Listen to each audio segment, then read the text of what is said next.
Hola, mucho gusto en estar con ustedes en una emisión más en Las Cosas Como Son. Esta vez, como siempre, nos acompaña el rabino Moisés Chicurel. En esta ocasión vamos a hablar sobre la fiesta de Hanukkah. ¿Qué le parece?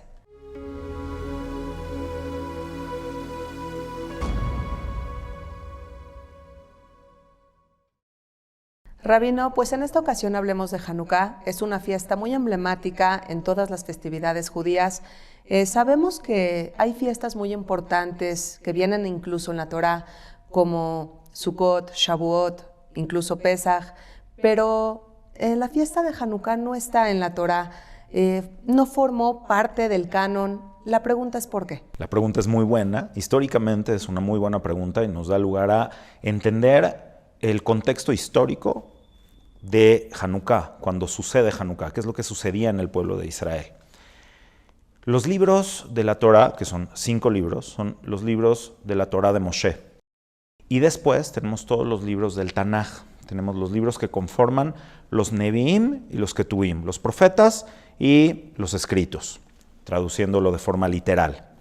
Ahora bien, en la época del Segundo Templo, es cuando se establece o se deja en claro cuáles son los libros que son considerados o catalogados como libros trascendentales de inspiración divina y cuáles de los muchos y muy vastos libros que tenía el pueblo judío en aquella época eran libros de sabiduría, pero no necesariamente de inspiración profética. Entonces, en esta época, en la época del Segundo Templo, ya posterior a los eventos de Hanukkah, se tomó la decisión de algunos libros, como por ejemplo el libro de los Macabeos, o el libro de Yehudit, o el libro de Ben Sira, o algunos otros libros, que tenían un perfil de poder ser, como tú lo dices, canonizados, aunque esa palabra no es una palabra muy ad hoc para lo que hicieron los sabios del Sanedrín en su momento, que fue determinar cuáles son los libros que fueron escritos con inspiración divina. Entonces estos libros quedaron fuera del Tanaj, pero por ejemplo en la traducción griega de la Septuaginta sí se tradujeron estos libros al griego y por lo tanto llegaron a considerarse como parte de los libros de lo que se le conoce comúnmente como el Antiguo Testamento. Entonces por eso encontramos que estos libros no son parte del Tanaj, pero como sí fueron traducidos al griego en la Septuaginta, entonces sí se encuentran en lo que se consideraría como el canon de los libros sagrados. Pero esto también nos ayuda a entender un poco el contexto de lo que sucedió en la época de Hanukkah. La época de Hanukkah es después del retorno de los judíos propiamente dicho, la mayoría del pueblo judío que había sido exiliado de la tierra de Judea y de Binyamin, la mayoría de ellos de la tribu de Yehudá, Binyamin y de la tribu de Leví, los sacerdotes y los leviim del templo, fueron exiliados hacia Babilonia.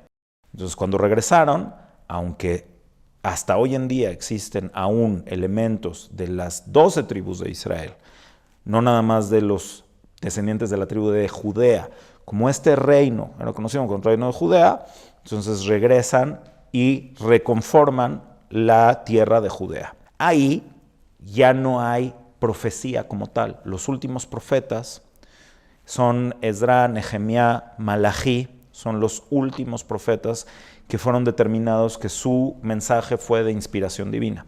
Una de las diferencias esquemáticas del Segundo Templo es de que los milagros, entre ellos la profecía, que existían en el primer templo, ya no se daban de forma continua o constante en el Segundo Templo. Y por eso mismo, aunque son libros históricos muy interesantes y muy importantes para la historia del pueblo de Israel, no se introdujeron dentro del Tanaj estos libros pertenecientes a esta última época. Por eso la fiesta de Hanukkah se considera una fiesta no bíblica. Es una fiesta judía, es una fiesta importantísima en nuestro calendario, pero no es una fiesta bíblica. Rabino, qué bueno que lo dice. Usted acaba de mencionar una fiesta muy importante. La pregunta es ¿por qué? ¿Qué narra esta historia de Hanukkah y por qué ha sido tan importante en la historia del pueblo judío? La narrativa de esta historia, la historia de Hanukkah y el legado educativo que deja, yo considero que es de suma importancia porque nos da los elementos para la identidad judía que va a poder tener una estructura fuerte, robusta y capaz de sobrevivir los retos del exilio, los retos de una situación no óptima del pueblo de Israel.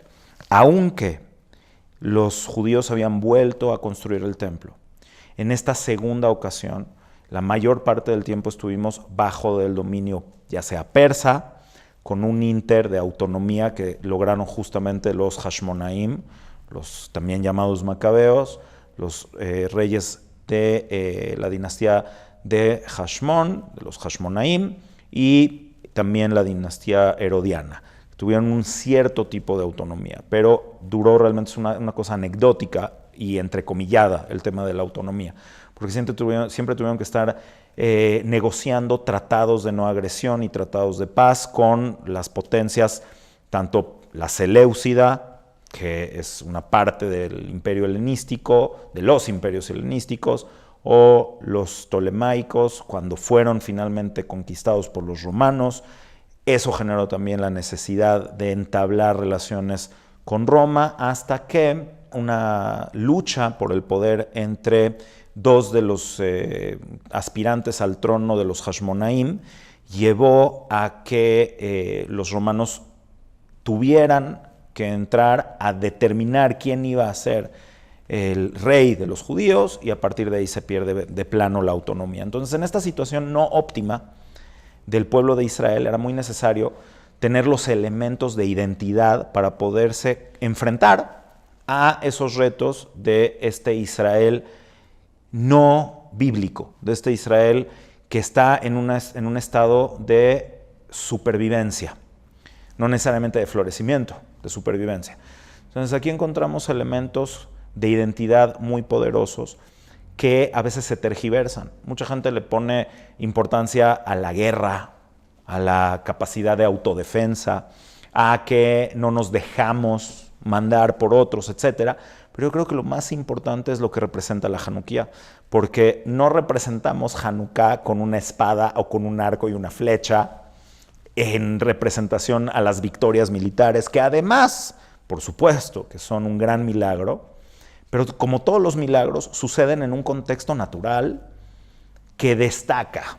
Es decir, la coyuntura entre la guerra de los seleucidas con los propios romanos causa que el enfoque militar específico de los seleucidas no estaba en la tierra de Judea en ese momento, y eso permite a los Maccabim organizarse, hacer guerrilla literalmente en las montañas, en el terreno escarpado que solamente ellos conocían, entrar por un lado, salir por el otro. Volvieron locos a los generales seleucidas, hasta que por cansancio, por agotamiento y por deudas económicas muy fuertes de los seleucidas con Roma, entonces los seleucidas decían retirarse, dar autonomía, pero no quedaron completamente deshelenizados los judíos. Al contrario, los propios Hashmonaim terminaron cayendo en lo que habían luchado tanto porque no sucediera, que era la helenización.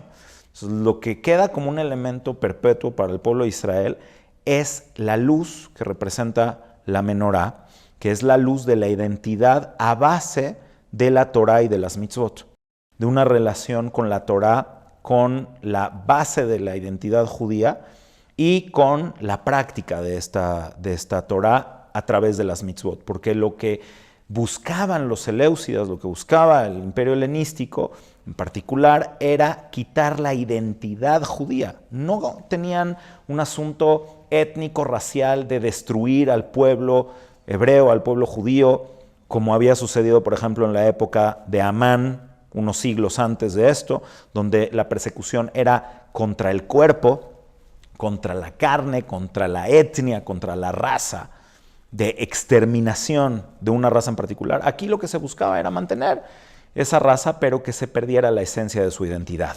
Entonces, lo que realmente nos queda es la victoria, y esa se ha mantenido a lo largo de todos estos siglos, de mantener una identidad claramente estructurada a través de la luz de la Torá y no de la guerra, no de la defensa, o no, tampoco nosotros no celebramos victorias militares, ni el tener que matar a otra persona por defensa propia, ni nada por el estilo. La celebración de Hanukkah es el logro de haberse mantenido en una identidad clara y haber vencido el desafío intelectual, el desafío moral de lo que representaba el helenismo en esa época, que nos ha ayudado a mantenernos como judíos bien establecidos hasta hoy en día. Ese es justamente el milagro, Rabino.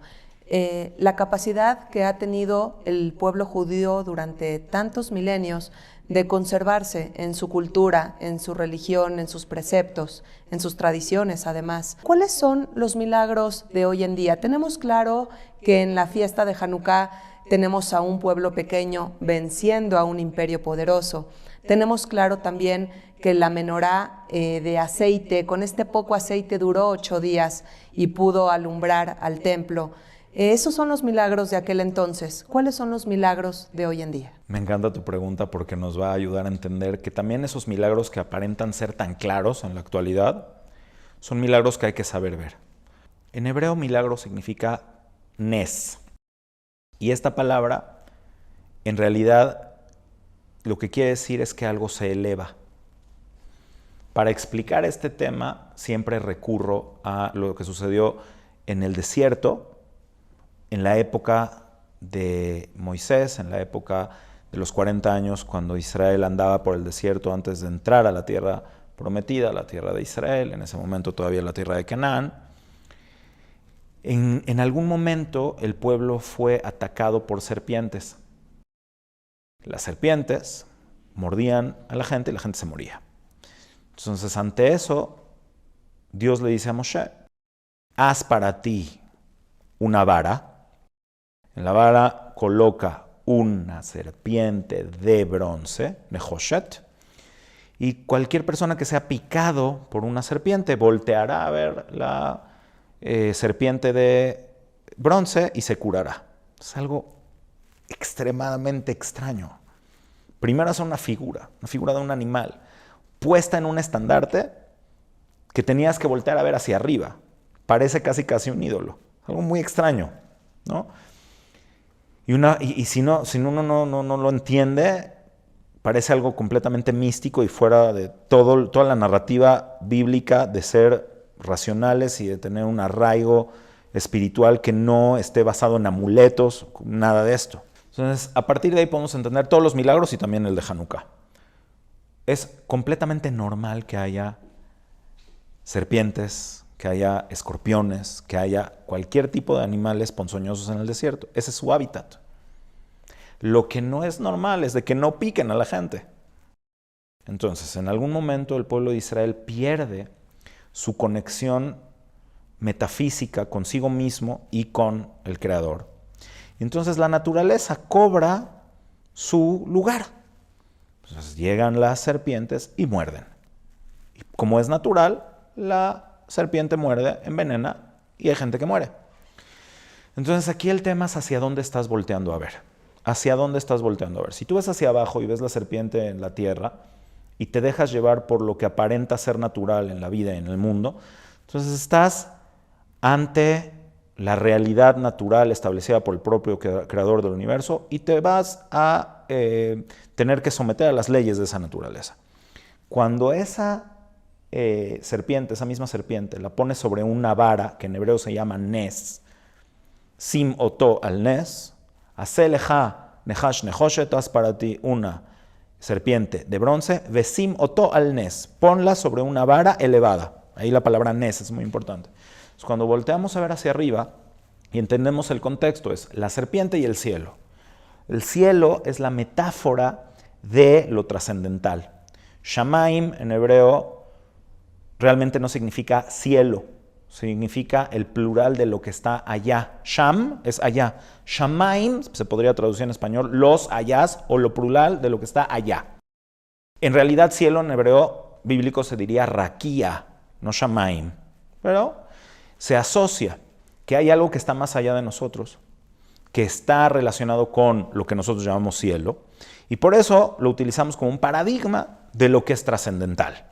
¿correcto? Entonces, el cielo, el Gan Eden, el Shamaim, todo esto que es lo trascendental. Entonces, cuando tú puedes asociar la naturaleza y lo trascendental y darte cuenta de que todo a lo que tú le llamas naturaleza en realidad no es válido por sí mismo, sino que es parte de una estructura totalmente anormal, entonces puedes darte cuenta de que los milagros suceden todo el tiempo. Entonces, nosotros vivimos el milagro de la vida todo el tiempo, pero como lo vivimos todo el tiempo, lo llamamos natural. Y es ahí donde entonces nos sometemos a las reglas de aquello que, a pesar de ser milagroso, nos parece una imposición fatal de la naturaleza.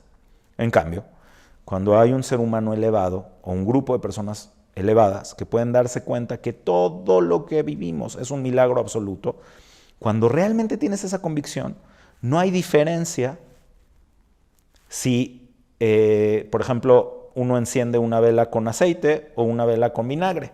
Esta es una narrativa talmúdica muy bonita de que una vez la hija de Rabí Hanina ben Dosa fue al mercado, una niñita, a comprar aceite, se equivocó, víspera de Shabbat, fue y compró vinagre. Llegó con su papá, con su mamá, y se dieron cuenta del error y estaba muy triste porque por su culpa no iba a haber luz en Shabbat.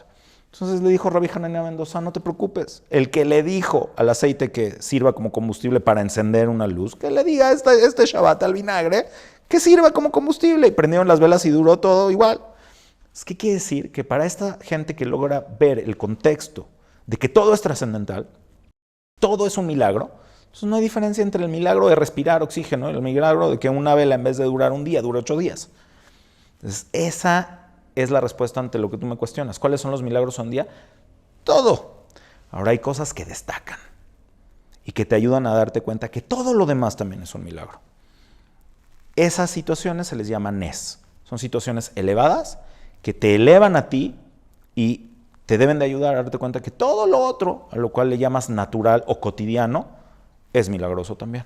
Por supuesto, ojalá todos los seres humanos tuvieran y tuviéramos la capacidad de ver el milagro en todo aquello que nos rodea, desde la flor, el bebé recién nacido, una madre, una familia, el amor. Bueno, hay tantas cosas que son un milagro. Rabino, una pregunta importante quizás sea, ¿qué tiene que hacer una persona para cumplir con esta festividad? Es decir, ya sabemos que es prioritario prender una vela del candelabro cada noche de estos 8 días que dura la fiesta de Hanukkah. ¿Qué más puede hacer para cumplir con este precepto? Muy buena pregunta también.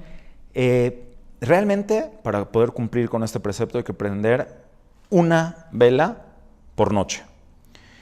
Si podemos hacerlo de una forma más bella, más agradable, sería ir aumentando las velas. En la Mishnah existen 2 opiniones. Está la opinión de Shammai, que la primera noche se encienden 8 velas y luego se va disminuyendo hasta que llegas a una. Y la opinión de Hillel, que enciendes la primera noche una vela y luego vas aumentando. Pero si alguien está de viaje, o si no tiene los recursos en alguna otra época, o si la situación no le da para poder ir aumentando luz, entonces se prende por lo menos una cada noche con bendición y así se puede cumplir la mitzvah. Y para todos los detalles técnicos de cómo se debe de encender, en qué lugar colocar la Hanukkah, cómo poner las velas, cuál candelabro es válido, cuál no es válido, todo eso, tenemos en nuestro canal un video que es la guía práctica para cumplir con Hanukkah. La pueden buscar en el canal, aquí les podemos dejar también el link para que puedan ver todos esos detalles técnicos, pero por lo menos el aspecto esencial es no dejar de encender una luz cada una de estas 8 noches de Hanukkah. Rabino, para finalizar y yéndonos a temas más profundos, ¿qué dice la Kabbalah sobre la fiesta de Hanukkah? Tenemos que la Kabbalah habla sobre otras fiestas, como Pesaj, por ejemplo, pero ¿qué dice sobre la fiesta de Hanukkah? Hay aspectos muy profundos en la fiesta de Hanukkah. Elegiría tocar este punto en particular, que es algo muy, muy importante, que tiene que ver con la numerología del candelabro, tanto del templo como de la Hanukkah que utilizamos para celebrar Hanukkah. En principio, el número 7, que en el templo teníamos un candelabro, una menorá de 7 velas, representa todos los aspectos de lo que hay en este mundo, todos los aspectos de lo que fue creado y de que es perceptible por el ser humano. Está dentro del número 7. Por eso tenemos 7 días de la semana, 7 años en el ciclo de la Shemitah, 7 ciclos de Shemitot hasta llegar al número 49. Y después llegamos al número 50, que es lo que rebasa, lo que va por arriba de lo natural. Entonces, tanto el número 50 como el número 8 en particular representan lo que trasciende a lo natural. En el libro de Pardes Rimonim de Rabbi Moshe Cordovero se habla acerca de estos dos aspectos, tanto del número 8 en su concepto general como el número 50, que ambos se conocen como Binah. Binah es entendimiento, es la amplitud de la sabiduría hacia el entendimiento que amplía finalmente la conciencia. Existe Jochma, sabiduría, existe Binah, que es entendimiento, y Dat, que es la conciencia ampliada. Entonces, por ejemplo, nosotros decimos en la canción que cantamos cada noche cuando encendemos la Hanukkah, Bene Binah, los hijos de Binah, del entendimiento, y Emesh Emunah, Kabeu Shir Urnanim, establecieron durante 8 días de canto y de alabanza. ¿Por qué Bene Binah? Hablando de un concepto específicamente cabalístico. Porque esta capacidad de trascender lo material, trascender lo mundano, está justamente en el momento en el que tú puedes ver todo lo que existe en el universo, todo lo que existe en la naturaleza, y entender cómo se vincula el uno con el otro. Hace un momento mencionamos acerca de todas las maravillas que nos rodean, a las cuales no llamamos milagros.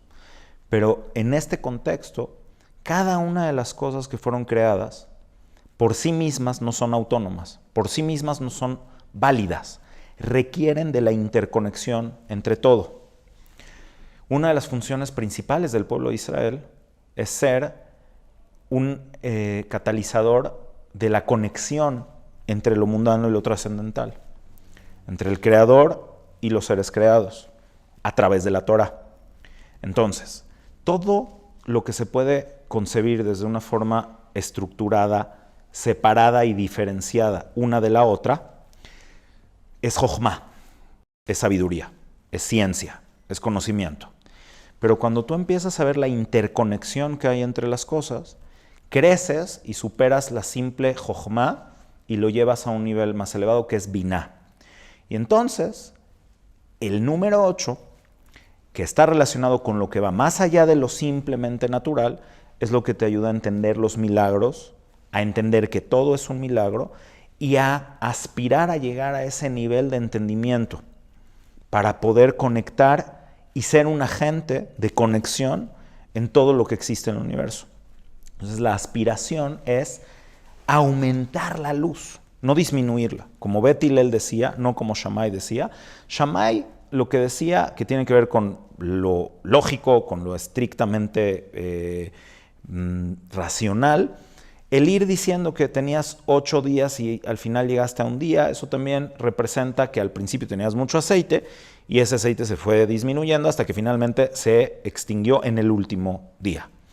Y de repente Beth Hillel dice lo contrario, va aumentando la luz. ¿Por qué? Porque en la medida en la que esto no se va apagando, te vas dando cuenta y va aumentando tu Binah, tu entendimiento, que te libera de los límites de la simple ciencia, del conocimiento, de aquello que está desconectado uno del otro.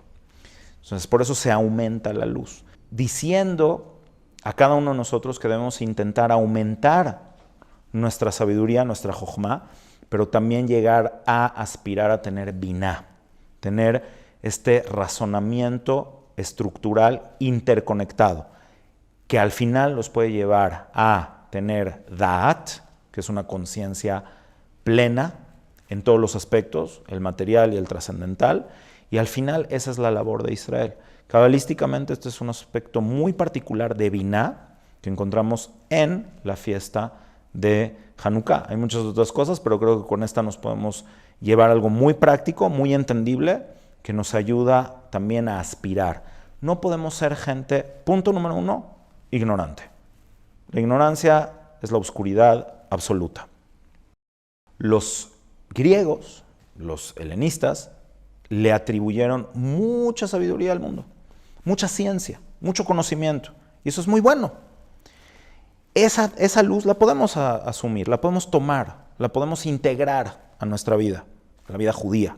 Maimónides dice, por ejemplo, en su famosa carta que le escribe a los sabios de Francia, de Montpellier, que todo aquello que no venga de la sabiduría, ya sea de la Torá o de los filósofos griegos, no hay que tomarlo en cuenta, porque la mayoría son solamente supersticiones.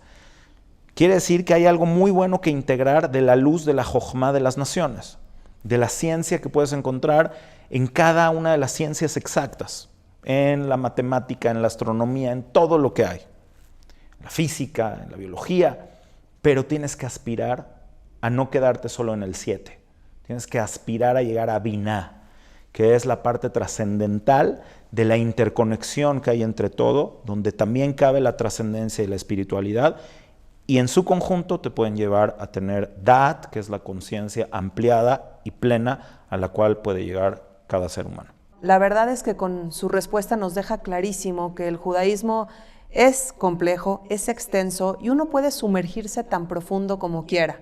La Kabbalah ofrece un mundo de ideas y conceptos que pueden resultar muy enriquecedores en la vida de cada ser humano que se atreva a entrar en estos textos. Muchísimas gracias. Esta no fue una entrevista sencilla, estuvo llena de profundidad y de conceptos a lo mejor un poco difíciles, pero que vale la pena conocer. Gracias por esta entrevista. Correctísimo, y me voy a atrever a agregar una cosita. Kabbalah racional, no mística vacía.